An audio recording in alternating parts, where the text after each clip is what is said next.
voir, d'accepter que Dieu est là. Dieu me voit. Dieu m'exauce. En même temps, il souffre. Il devra donner à un homme ou à une femme d'accepter que Dieu est le véritable Dieu dans la souffrance.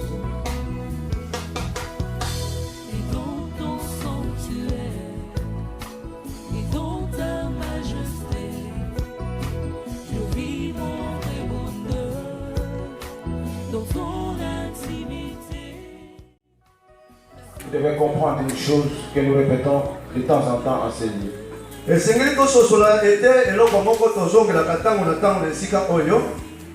Nous les hommes, nous pouvons changer beaucoup de choses sur la terre. Nous pouvons changer notre façon de parler. Nous pouvons changer la nourriture. Nous pouvons changer les horaires de travail. Nous pouvons changer l'accoutrement, c'est-à-dire notre façon de s'habiller. Mais jamais et aucun jour, aucun homme, aucune femme arrivera à modifier ce que Dieu a établi. Aucune personne, aucun roi, aucun président de la République, aucun député qui va modifier les lois de Dieu. Même si cela prenait beaucoup de temps, personne ne va les modifier. Quand Jésus-Christ a dit, tant que la terre existera, aucun iota de la parole de Dieu ou des Écritures sera ôté. Le Seigneur avait raison. Nous, on voit des choses à la manière des hommes. Nous avons l'impression que les choses ont tellement duré sur la terre. Mais devant Dieu, c'est rien. Pourquoi? Parce qu'il est écrit, un jour c'est comme 1000 ans, et 1000 ans c'est comme un jour. Et autre chose encore, Dieu, il est éternel. Quand nous, on se précipite pour modifier certaines choses, mais Dieu n'est pas précis. Il faut encore comprendre une chose. Il était écrit, il y aura un moment donné, les hommes eux-mêmes changeront.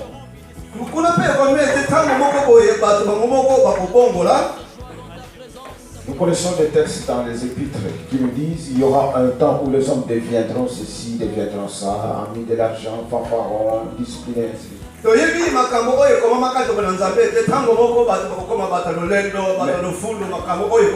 Mais le problème, quand nous on dit ces choses ou on entend ces choses,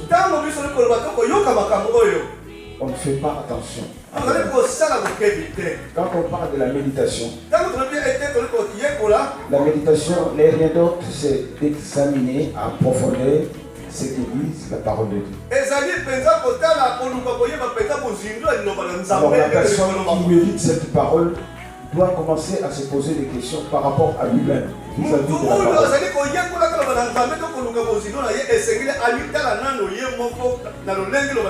Avant même de penser aux autres, d'abord c'est lui-même. Est-ce que je suis là-dedans ou je suis hors? Méditation profonde.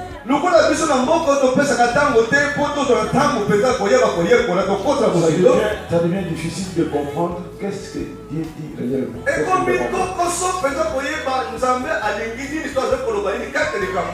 Seulement le peu que nous entendons les dimanches ou le jour de la semaine, ça nous suffit.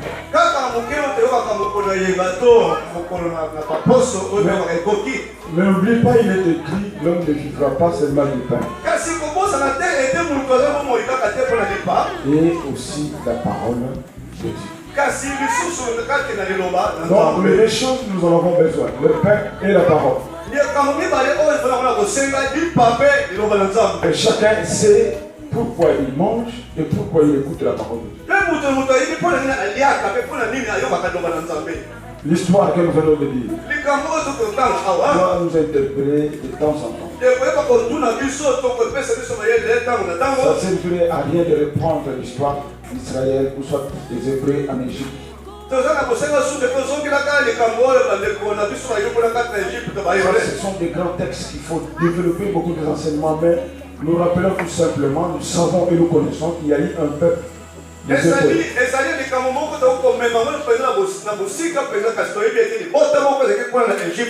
était esclave. Ça, si tu lis la parole de Dieu, si tu dois connaître cette histoire. Mais comprenez ceci. Quand ce peuple était sous le poids de l'esclavagisme, ce n'était pas une joie pour eux. Mais leurs anciens ou les parents ou les vieillards, certainement ils racontaient l'histoire d'Abraham. Parce qu'Abraham a laissé l'histoire à ce peuple avant de mourir. Une fois j'avais dit, aucun jour, quelqu'un qui est sous le poids de l'esclavagisme, qu'il puisse croire que Dieu est là, Dieu me voit, Dieu m'exauce, en même temps il souffre. Il n'est pas donné à un homme ou à une femme d'accepter que Dieu, le véritable Dieu, dans la souffrance. C'est difficile.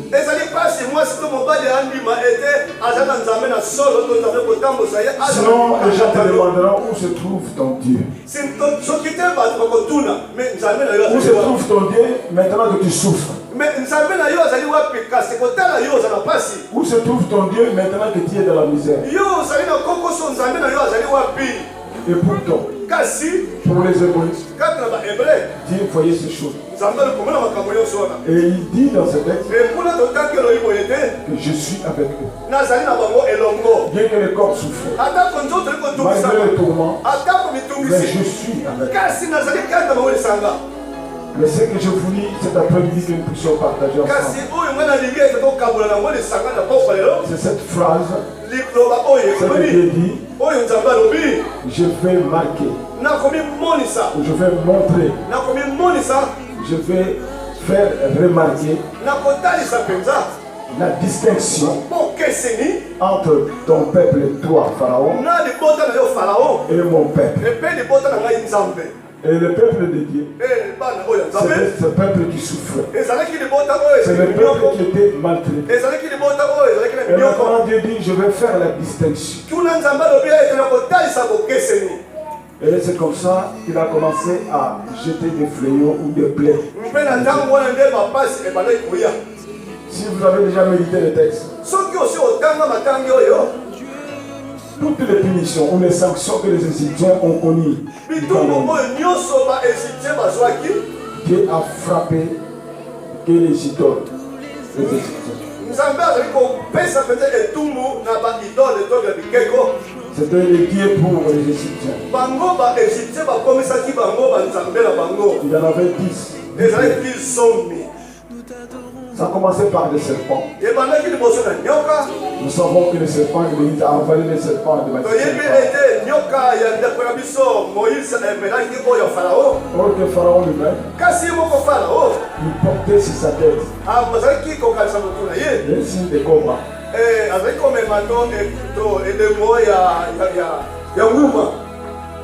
Les signes de cobra d'un serpent pour montrer sa puissance comme le corps. Dieu va commencer d'abord à montrer à Pharaon que ton Dieu là, le serpent, n'est rien devant.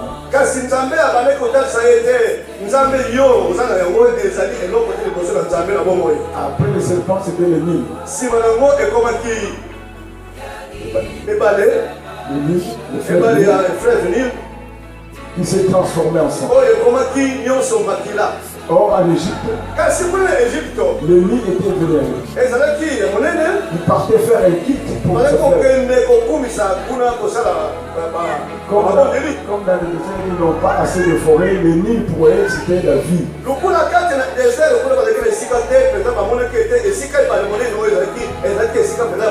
C'est l'unique fleuve qu'ils ont le plus important en Égypte. Le pharaon lui-même partait faire des cultes. Dieu a montré à Pharaon, c'est moi qui ai le Père. Il a transformé ses eaux en sang. Et si vous lisez la Bible, il est écrit même les poissons ne pouvaient pas vivre.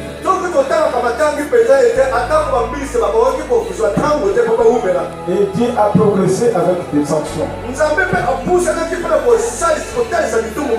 Jusqu'aux sanctions de mouche. Et je vais m'arrêter aux sanctions de mouche. C'est ça que nous venons de dire tout à l'heure. Il a demandé à Moïse, lève-toi tôt le matin. Pendant que Pharaon va aller faire son culte pour le Nil, tu vas les rencontrer. Il dira ceci. Si tu refuses de laisser mon peuple partir de mes services, voilà les conséquences qui arrivent. Et les conséquences sous la punition, c'était des mouches. Je serai un peu court, mais suivez-moi. C'est à cette occasion-là que Dieu a dit, maintenant moi, je vais marquer ou je vais montrer la distinction. Je ferai la distinction entre mon peuple et ton peuple. Et la distinction était quoi? Dans chaque maison des Égyptiens, tous les pays, excepté ou en dehors de Goshen. Goshen, c'est là où exactement vivaient les esclaves, les élevés.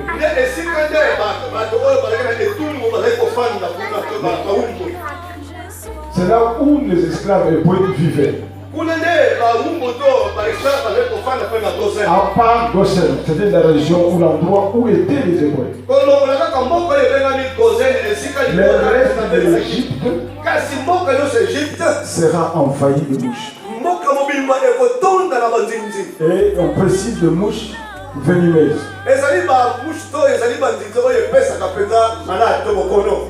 Et c'est ce qui s'est passé.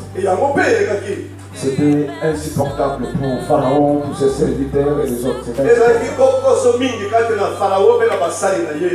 Sauf à l'endroit où étaient les esclaves. Je me disais que cela pouvait apporter un enseignement ou soit des leçons pour Pharaon, mais ce n'était pas le cas.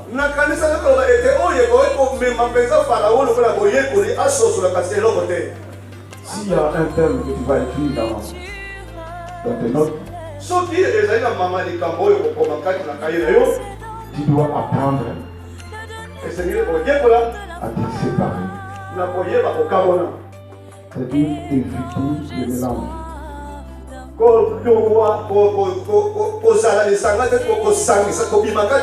dois apprendre à faire la distinction, soit la séparation. Des choses de Dieu et des choses du monde. Quand quelqu'un ne se retrouve pas pour ce point-là, sachez que tu feras que retarder toutes les choses dans ta vie.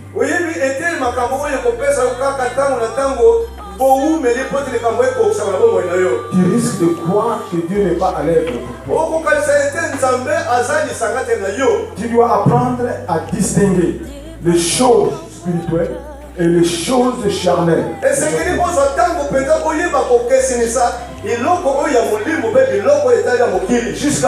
Jusqu'à ce jour ou à ce temps, beaucoup d'entre nous ne savent pas faire cette distinction, la part des choses qu'est-ce qui est de Dieu, qu'est-ce qui n'est pas de Dieu.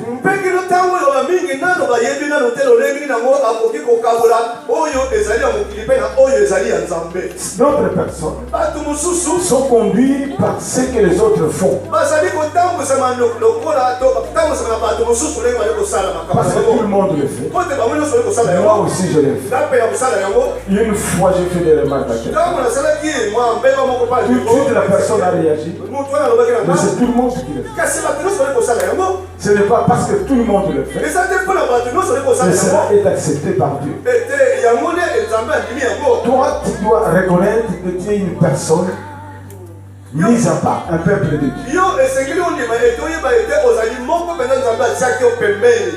Ce genre de distinction t'aidera beaucoup à avancer dans la foi.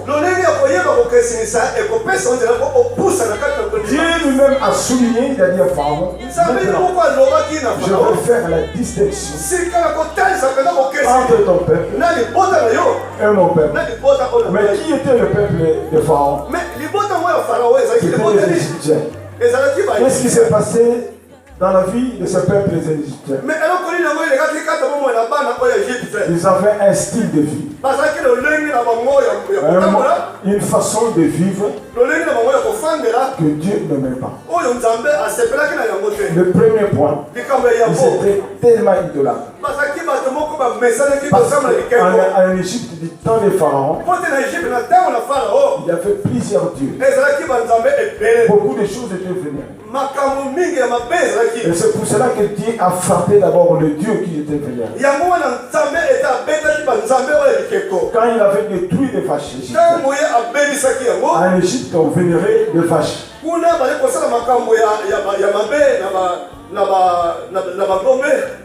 En Égypte on vénérait, c'est-à-dire on priait. Quand il a touché le Nil, il y avait un kit pour le Nil. Pour les Égyptiens, le Nil c'est un dieu. Et Dieu a frappé chaque dieu égyptien.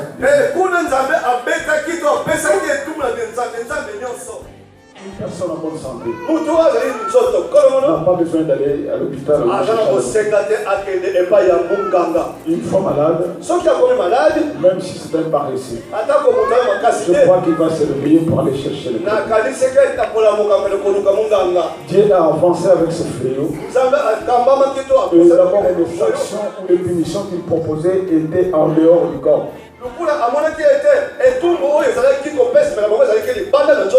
Maintenant, il a commencé à toucher les corps. Et il a fait une exception. Sauf les esclaves. Parce que c'est le peuple de Dieu. C'est là où je veux tirer votre attention de comprendre que vous devez chercher à comprendre cette façon dont Dieu agit dans la vie.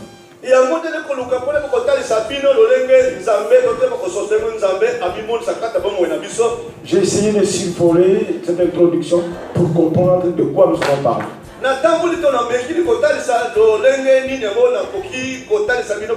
Mais notre thème, c'est apprendre à faire la distinction des choses spirituelles et des choses charnelles.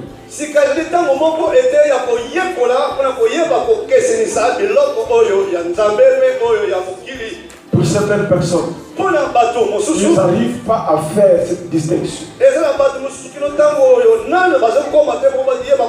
Parce qu'ils sont sous l'ignorance, ils ne connaissent pas.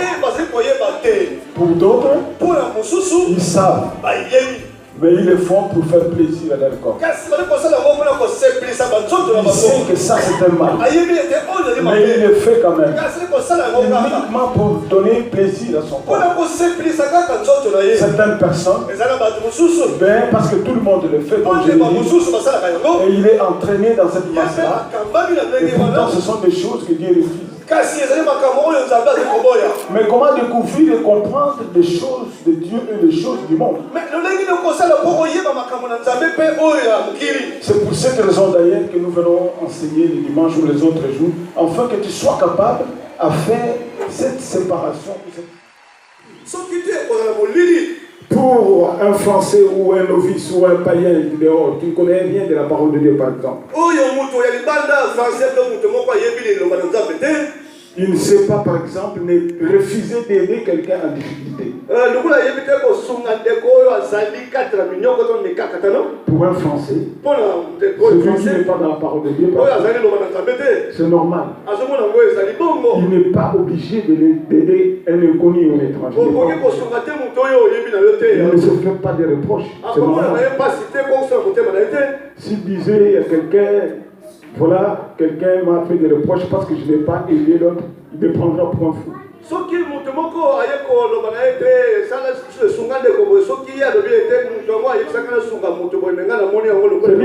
apportait des remarques à une personne comme ça, lui que tu as mal fait, il a refusé d'aider quelqu'un en difficulté, la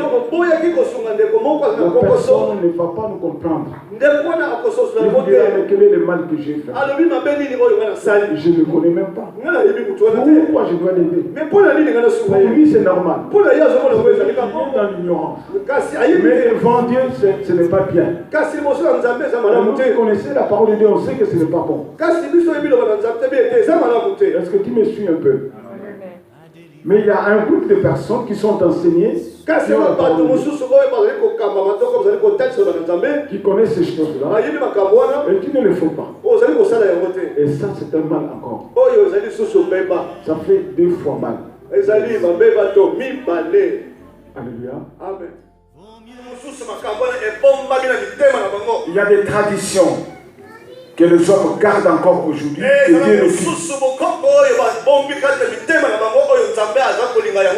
Et c'était beaucoup plus de choses que Jésus-Christ reprochait aux pharisiens. Il disait, vous croyez servir Dieu, mais vous êtes en train d'accomplir vos traditions. Et les pharisiens ne voulaient pas abandonner ce genre de pratique. Parce qu'ils croyaient que les traditions entraient dans l'ordre de se dire que c'était une façon de servir Dieu. Et nous devons nous forcer encore aujourd'hui. Cette histoire de mouches nous intéresse un peu. De mouches partout, dans chaque maison des Égyptiens, sauf là où il y avait le peuple de Dieu.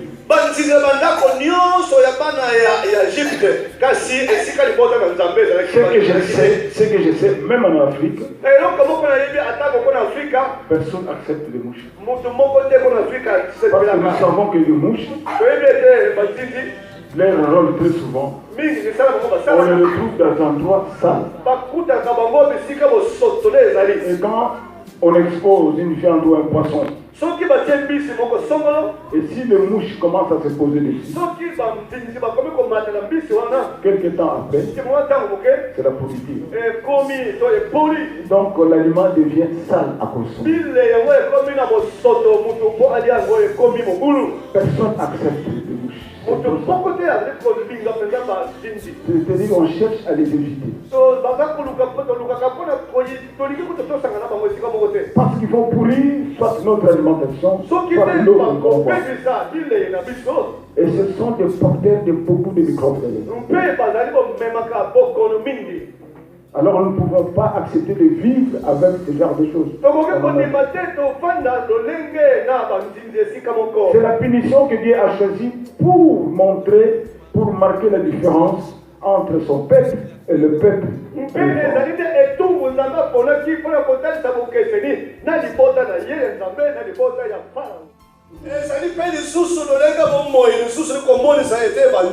Certaines personnes croient que c'est normal, mais en réalité c'est pour empoisonner la vie.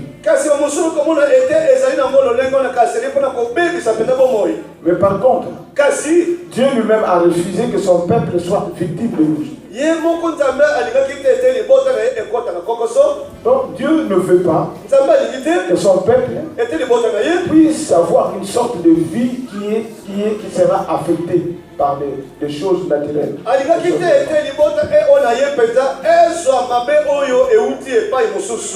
En notre temps, Et si je pense encore à la parole de l'apôtre Paul,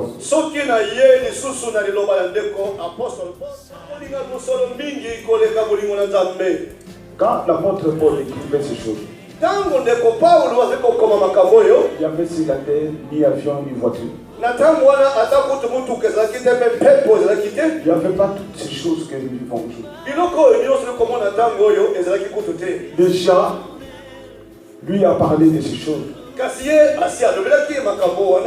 Maintenant, la science a développé des choses à tel point que toute personne est attirée par maman, qui est le symbole de la vie.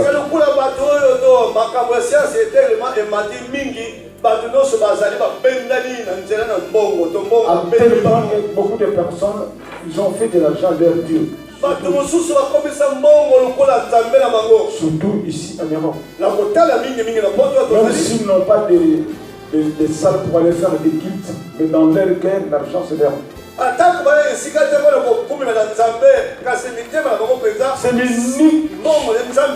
C'est l'unique chose où Jésus-Christ s'est comparé, où il dit qu'il ne peut pas servir des maîtres. C'est l'unique.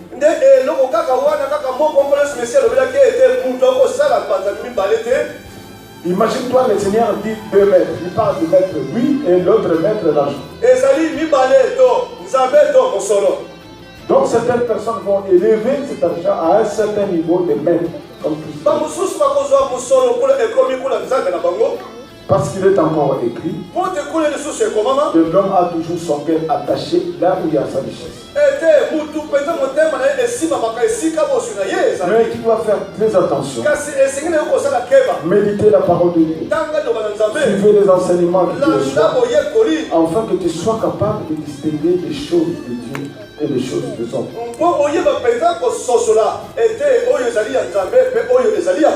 Des fois, nous, on lance des prières pour demander à Dieu des choses des hommes, des choses charnelles, des fois.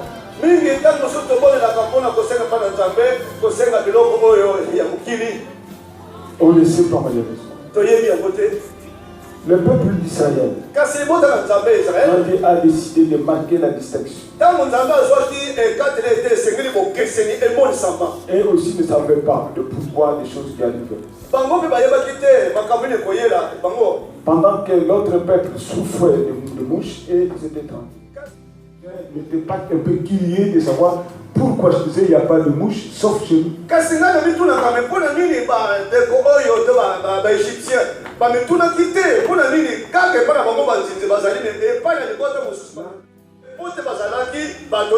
Les choses qui peuvent affecter la vie ne pouvaient pas agir là où il y avait le choix de Dieu.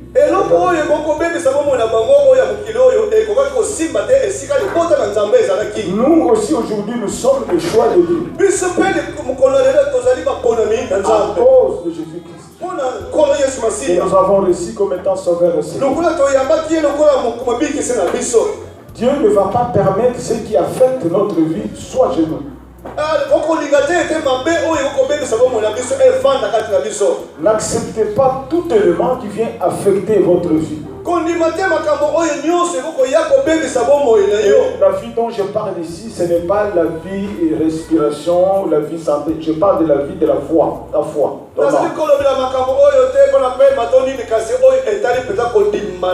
Parce que Dieu lui-même a tracé une ligne que nous ne soyons pas affectés pour cette vie que nous avons reçue, les salut que nous avons reçu à Jésus.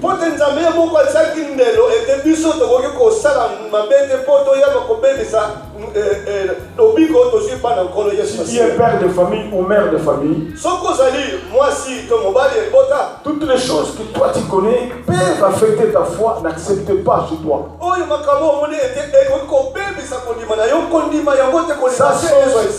C'est une façon de recevoir de mouches qui en réalité sont destinées pour ceux qui n'ont pas Dieu.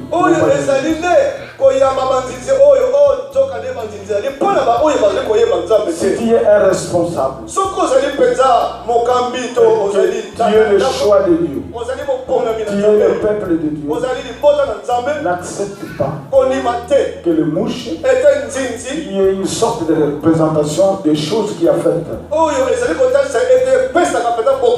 N'accepte pas chez toi. Parce que c'est des porteurs de microbes. Et ces microbes-là spirituels, nous les connaissons. C'est qu'avec le temps que tu vas t'affaiblir. Certaines personnes continuent encore à s'amuser avec des choses du monde. Ils se disent, bon, ce n'est qu'une fois, ça va passer.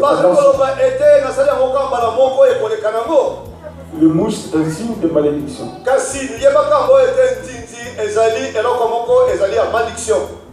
Si tu changes de camp, prenons l'exemple des Hébreux. Ils vivaient dans un coin à Gosen. Et Dieu a dit dans ce coin-là, il n'y aura pas de mouches. Le reste des régions, il y aura des mouches. Si les Hébreux quittaient Gosen, se rendaient du côté des Égyptiens, il allait être victime de mouches. Est-ce que tu m'as suivi? Amen. Le fait de quitter là où Dieu t'a placé pour te protéger. Et aller à l'endroit que Dieu n'a pas prévu. Ce n'est pas parce que tu es le choix de Dieu que Dieu va te protéger là où tu seras. Vous savez, quand Dieu parlait, il cite le nom de la région seulement. Est-ce que vous me suivez? Il dit il n'y aura pas de mouches seulement à Gosen. Il ne dit pas que non seulement au peuple ou soit à la descendance de Lévi, à la descendance de Libé, il dit seulement à Gosen.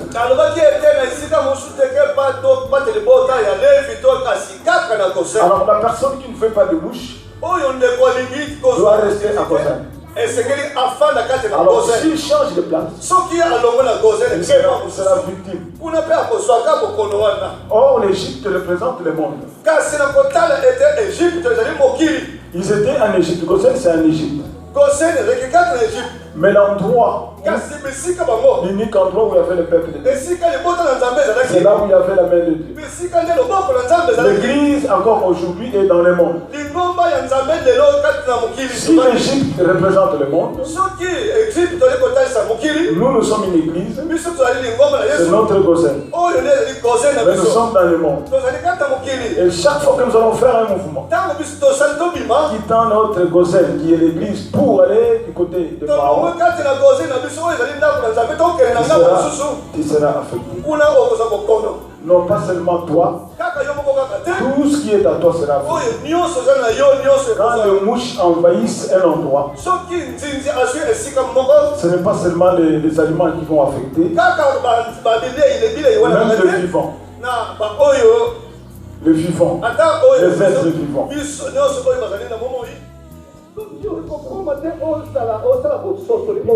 Tu croiras être encore à Gosen et pourtant tu as déjà quitté Gosen qui est de l'autre côté.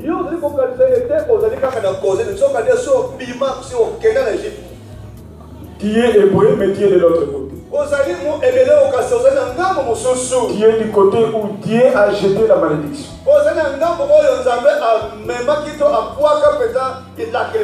Ça ne sera pas la faute de Dieu si tu es victime. Parce que tu as changé de camp. C'est à dire pour comprendre quel genre de choses que toi tu fais. Tu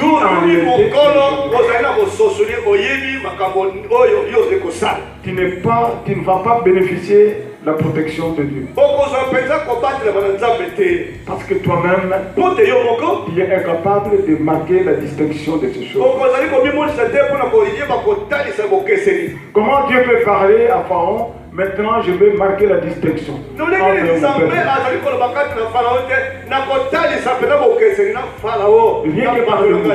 que par les mouches. Dans ton peuple, il y aura ça, mon peuple n'aura pas. Dieu lui-même fait des barrières pour nous protéger contre certaines mal. Mais si toi tu quittes, là où il y a les terrains de Dieu, ou le lieu que Dieu a lui-même tracé ou placé ou montré, c'est ton problème. Comment expliquer encore, après avoir réussi des enseignements ou des prédications plusieurs années,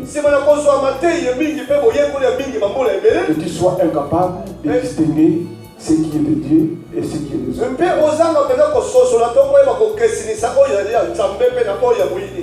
Il faut que cette capacité soit développée en toi quand même.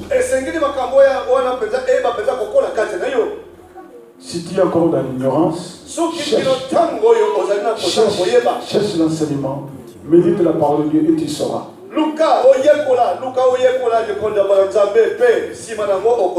Il est conseillé encore que tu puisses prier, demander à Dieu, viens et renouvelle mon intelligence. Et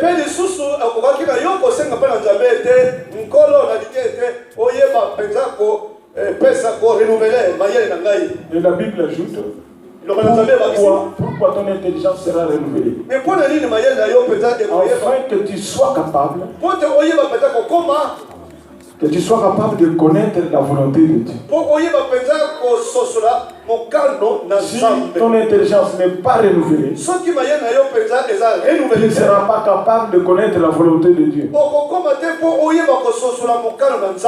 Et cette intelligence, c'est la tradition des hommes que Dieu demande de mettre de côté pour remplacer par la sagesse de Dieu qui est sa parole. Et cette parole t'aidera à connaître quelle est la volonté de Dieu. Un vrai chrétien ou un vrai croyant, il n'est pas ramassé ou poussé par le vent des autres. Non. C'est quelqu'un qui mérite toutes les choses qui se présentent devant.